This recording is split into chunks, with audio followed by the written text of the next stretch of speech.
So does anyone have any tutorial 3 questions they'd like me to cover today? Any questions from tutorial 3? Nothing? Hopefully that means it's all straightforward and obvious, rather than nobody's done anything.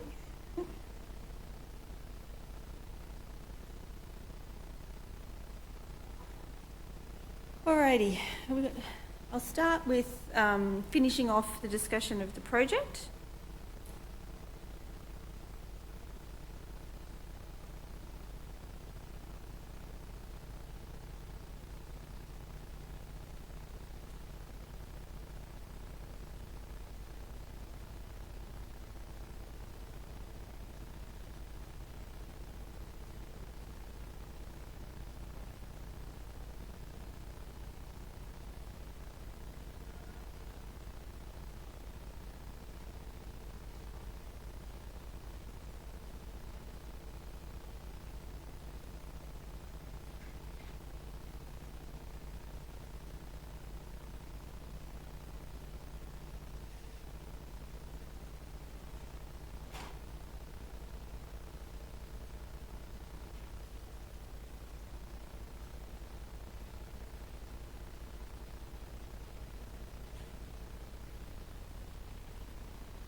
Alrighty, so just a quick summary of what we've done or what we've talked about already in the last week. Project Part A has 2 questions, question 1 and question 2.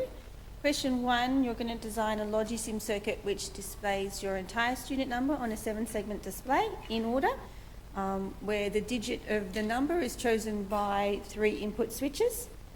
And we went through it actually on Tuesday last week, I think it was, where we wrote down the truth table for a particular example student number, and then we went through and we simplified the Boolean algebra expression for each of the segments, A, B, C, D, E, F and G, that we need to design for our circuit. So in order for our circuit to work, for each possible digit we need to turn on the correct segments on the 7-segment display, and we have a separate circuit for each segment A, B, C, D, E, F and G, and we independently, using either counter maps or Boolean algebra, we wrote down the minimal sum of product expressions for those segments.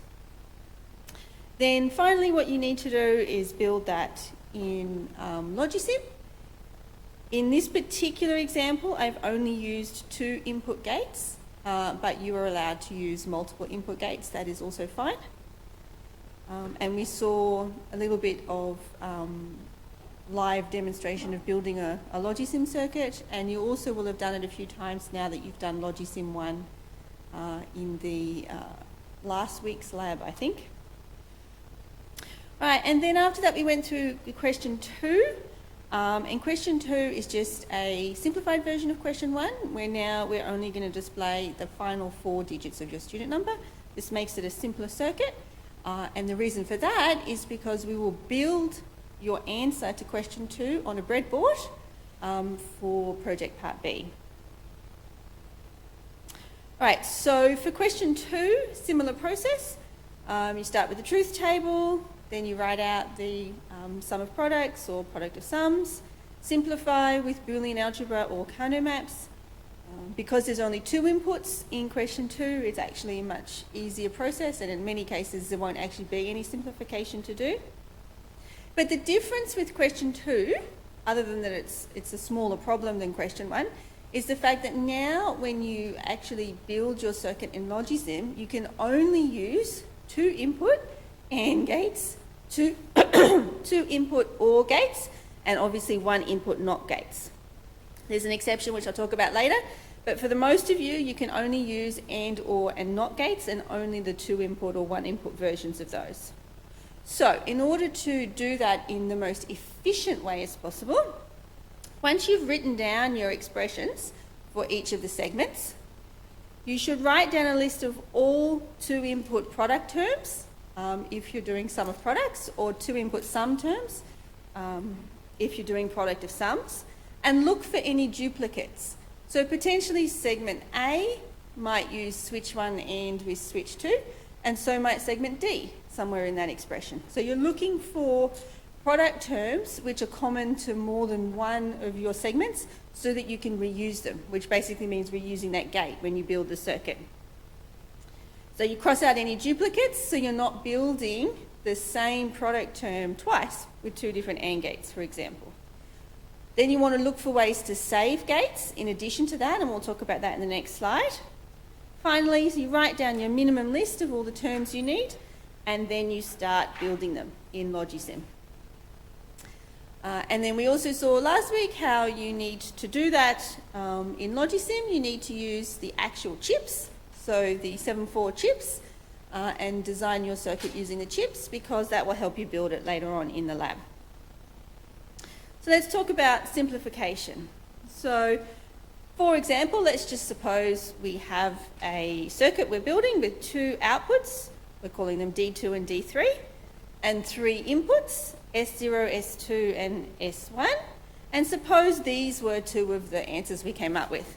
So the first output is the AND of all three S1 bar, S2 bar and S0, and our other segment, which we're calling D3, is S1 bar and S0 or S2 bar and S1, for example. Then if I implemented this, I need two AND gates, because there are only two input, remember, and I need two NOT gates. So there's 4 gates there. Over here, I need an OR gate, 2 AND gates and 2 NOT gates. So 5 gates if I were to build this circuit. But we wouldn't do that. We wouldn't build them both separately and use a total of 9 gates. We can be much more efficient than that. So first of all, there's no way you should invert one of your inputs twice.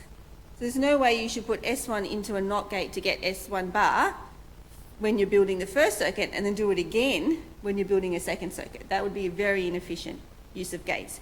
You only invert S1 once and use the output of that NOT gate every time you need S1 bar. That's the first obvious one. The second thing is to look for product terms that are the same. So for example, this expression here, we could implement that as an AND gate between S0 and S2 bar, and then AND the output of that with S1 bar in our second AND gate. So we need 2 concatenated AND gates to do this AND of 3 terms. But we have 2 choices of the way we could do that. We could AND these 2 first and then AND the result with S0, or we could AND these 2 first and then AND the result with S1 bar. But we're going to choose the option which saves us gates in the long run. And the option which saves us gates in the long run is actually the third option, which is to AND S1 bar and S0 together first, and then AND the output of that gate with S2 bar. And the reason we're going to do it in that order is because this product term, we already need it over here for the other output. So if we do it in this order, we're saving gates because we can reuse the output of this gate when we're building the circuit for D3. If we did it the other way, one of the other options, we wouldn't have this product term ready to go, and we would need to use this gate again, use another AND gate to implement this term when we build D3. So this is what I talk about, finding ways to save gates. So doing all of these things, we can end up with a total of 6 gates instead of our original 9 gates. Any questions? Anything unclear about what I mean by reducing the gate count when we design our circuits? Okay. All right, and we went through this last week as well. To actually build it, you need the 7400 series library. The link to where to find that is actually in the project documentation, and we saw already last week how we can rotate the chips to make sure they're all lined up nicely so that it matches when we build the breadboard. These are the ICs you can use, so AND, OR and NOT. I'll talk about XOR in a minute. Most of you will only be using AND, OR and NOT gates. And you're obviously learning how to use these and wire these up in the lab this week, which will put you in good stead for when it comes to part B of the project, which you'll start building next week. All right, so here is an example of what the Logisim circuit might look like for question 2. And for most of you, you will only need 3 chips. So a couple of NOT gates, a couple of AND gates, and a couple of OR gates. This is something like what your circuit will probably look like to display the last 4 digits of your student number. Now, if you do your design and it turns out you have a lot of gates and you actually need 4 chips or more, so if you're in that case and it's going to be difficult for you to build it on your breadboard, then you have the option of looking to see if there's some sort of XOR gate in your Boolean algebra, because using an XOR gate can save a lot of AND and OR gates, particularly if you need 2 XOR gates, could save you 6 AND and OR gates. And if you're one of the unlucky ones that needs more than 3 chips, you've probably got a combination that is an XOR. So if you're in that case, it's optional, you don't have to, you can build it with 4 chips if you want, but optional for you, if your design did come out with more than 3 chips total, is to use an XOR gate, and we do have some chips in the lab which are 2 input XORs, and you can use that to simplify your circuit design and simplify your final build. So that's what I mean by XOR gates. Most of you won't use, but some of you will have the option to use it if you wish to. So for example, if I have a look at this expression over here, if I take out the common factor of S2, I actually have an XOR of S1 and S0, because it's S1 bar ANDed with S0 or S1 ANDed with S0 bar. So that's an XOR. And I can replace what is in fact 1, 2, 3, 4, 5 gates with just this XOR gate to save myself some build time. All right. Any questions about that? All right, so marking. There are 2 components to your marks. There is a marking guide available on Canvas, so you can see exactly where marks are allocated and for what. But you need to do 2 things to get marked. You need to submit your working out on Canvas, and there should already be an assessment portal there, so you can start submitting now if you've already done. And see the marking guide and the project description for what needs to be in that documentation. And the second thing is you need to turn up to your integrated learning session. You need to turn up to the one you're enrolled in. And in that session, the demonstrator will ask you to open up your Logisim circuits, there'll be 2 of them, and to run them and show that they work correctly. And so that's the 2-step process you have into getting your marks for Project Part A. Any question on marking Project Part A? Face-to-face. All of our IL sessions are face-to-face. Oh, I apologise. Sorry. Let me just delete that. It's going to be face-to-face, thank you. Last year it was on Zoom. This year it's face-to-face. Yep.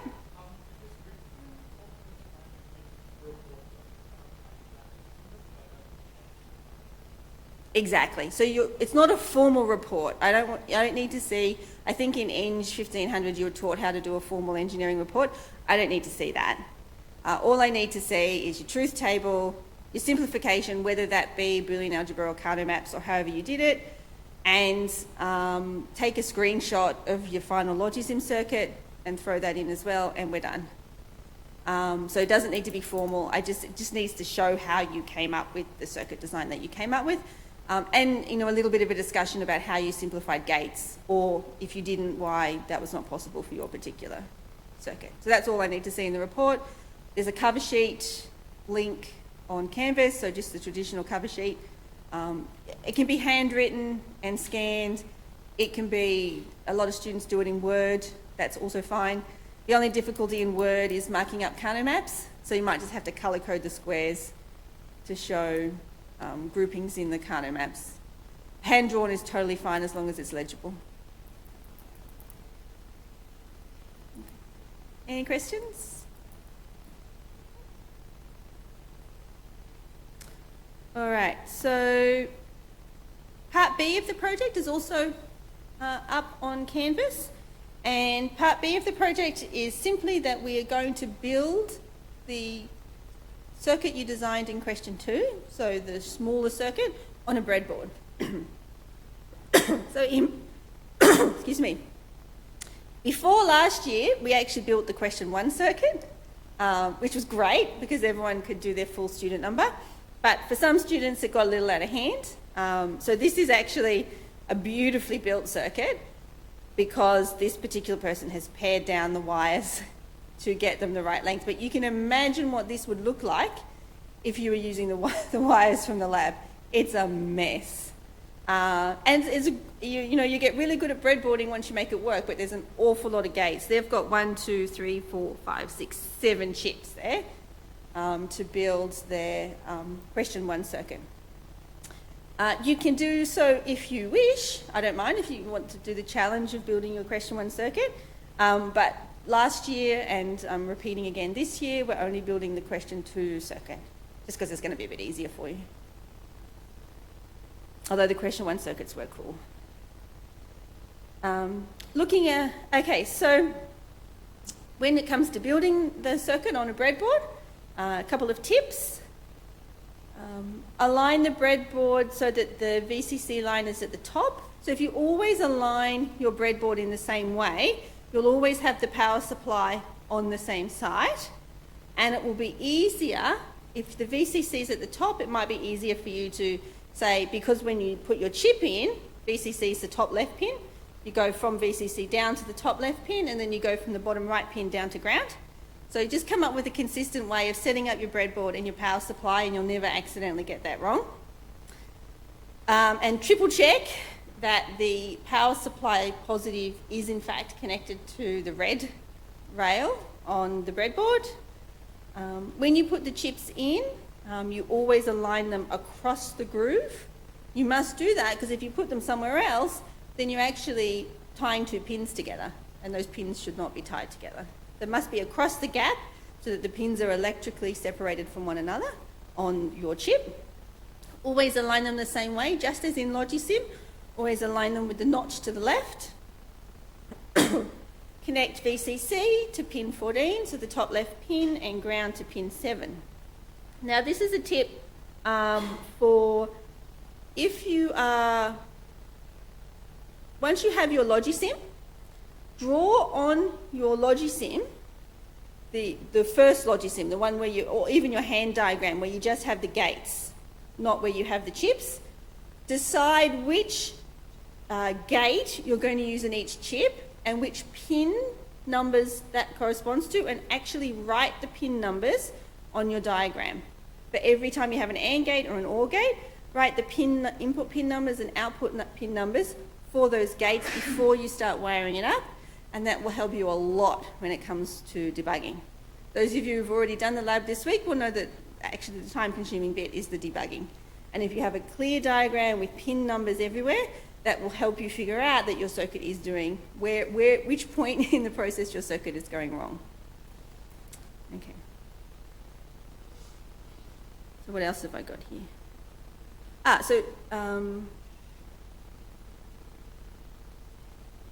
This is actually project part C.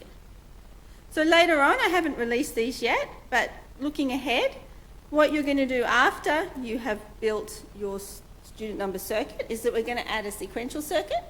And so that instead of using switches to select the digit of your student number, it's automatically going to cycle through the sequence of your student number, C96, by itself. So that's what we're going to see in part C of the project, a sequential circuit. And then finally, we're going to do it all again in part D of the project, where now we are going to build the same circuit, but now on a microprocessor. So we're going to do some assembly language coding of a microprocessor to do the same thing, display your student number sequentially on a 771 display. So that's your entire project for this course, beginning to end. It's all about your student number, but we're going to look at different ways of doing it, from a combinational circuit through to a sequential circuit through to a microprocessor circuit. Alrighty. One thing I do want to talk about, where's the Canvas page?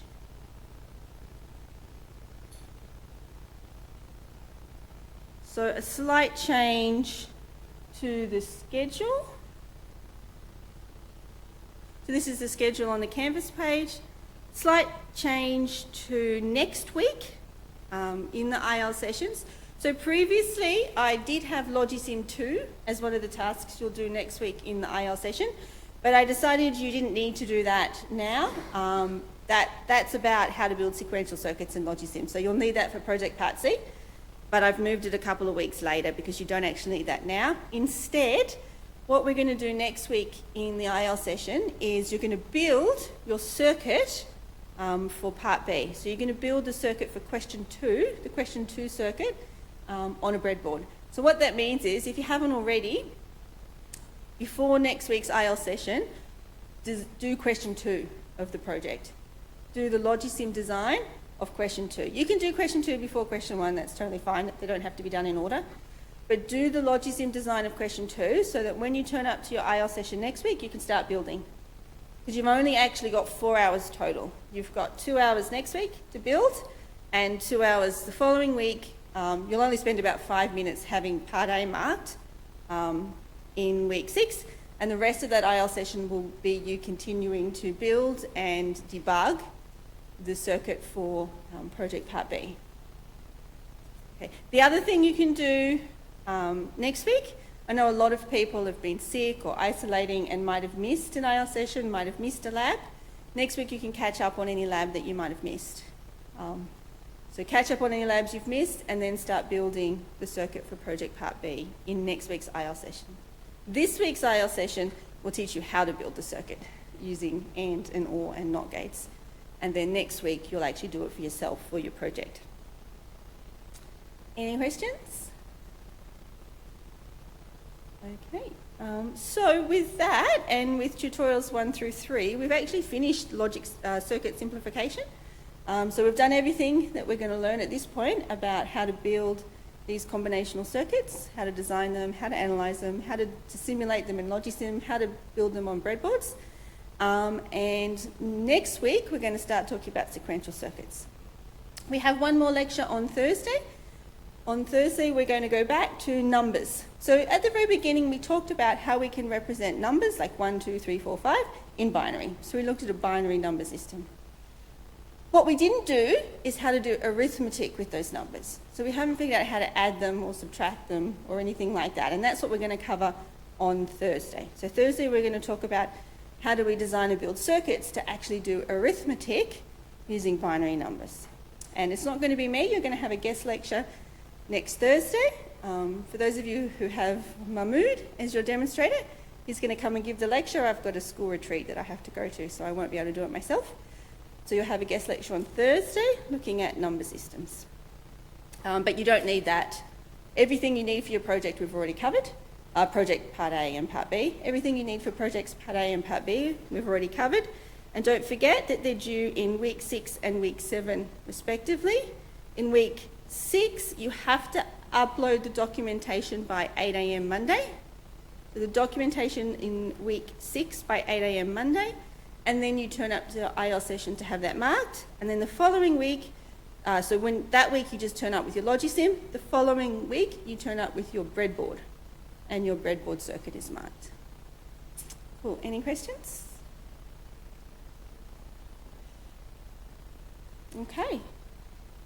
Since nobody has any tutorial questions they want to ask about, I'll go to some other questions I had earlier on, which often come up.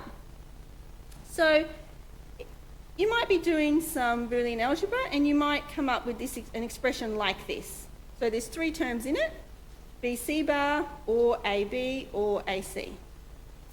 And you do your Carnot map and you draw your Carnot map and you realise that actually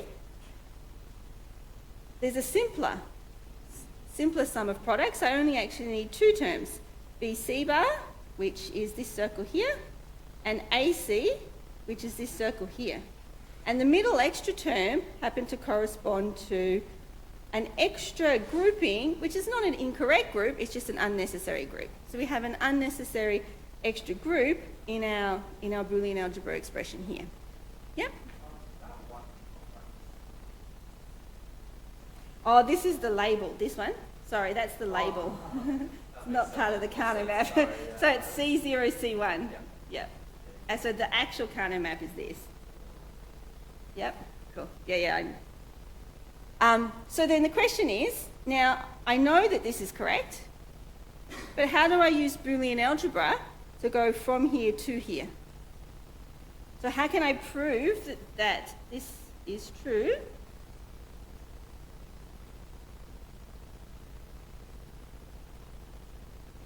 Using Boolean algebra.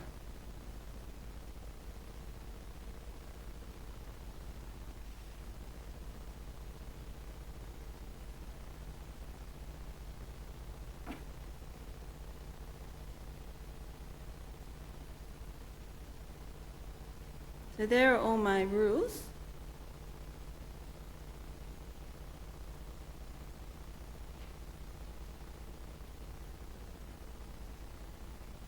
Any ideas?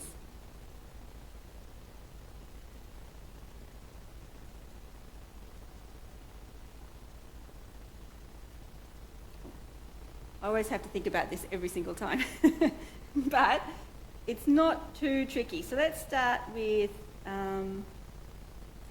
start here and we'll prove that it equals this. So the first thing I'm going to do is I'm going to take the extra term that I know is wrong, and I'm going to say, all right, let's expand that out.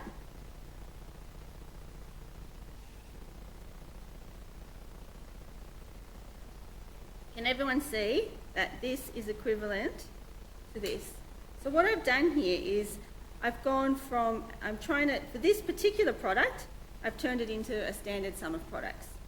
I've used two rules. I've used C bar or C is equal to 1, and I've used AB dot 1 is equal to AB. So those are the two rules. So I've sort of gone the opposite way of what I did before. All right. Now, I can now bring these two terms together, take out the common BC,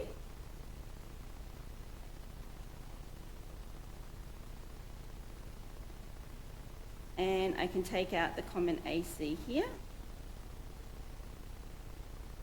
Now B or 1 is just 1, A or 1 is just 1, and then AC and 1 is just AC. And now I can prove with Boolean algebra that these two are in fact equivalent. We also can see it with, it's easier to see with Carter maps for most people, that term there was superfluous, it wasn't needed. In Boolean algebra it's a little bit more difficult to see, and that's the complementary rule that you were talking about before. Any other questions about anything Boolean algebra before we finish this entire topic? Nothing? Any questions about the course at all? Nothing? All right, great. We'll have an early mark. Thanks, everyone.